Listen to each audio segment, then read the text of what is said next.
Now to a red tide follow-up. Last Monday, the nonprofit Save Our Seabirds broke a record they could have done without, taking in 44 birds sick from red tide. But today, there was a happy ending, as 35 of those birds and others were released off Lido Beach with a clean bill of health. Take a look.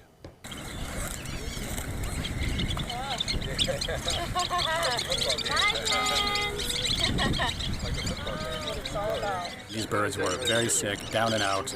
They could not stand. They could not flap their wings. They could just barely move their heads from the toxins in the red tide. This is what the most rewarding part of the whole of everything that we do day in and day out is seeing these birds that came in so sick a week ago or more, and now they're out back with their friends here on Lido Beach. It was definitely a scary thing. I mean, when people brought in, carloads of birds at one time, we weren't sure what we were going to be dealing with on the beach, especially if, we weren't able to get them to them in time. Our staff has been working just tirelessly to rehydrate those birds, tube feed those birds, strengthen them, fatten them up. In a few days, they were up and standing and eating on their own, so it was a quick turnover for many of these birds. This is why we're here at Save Our Seabirds. People have been asking all the last couple of weeks, what if Save Our Seabirds weren't here to do this? There's no one else here that would do it here in Sarasota. The community came together, they scanned the beaches. Many of them that came in, unfortunately, were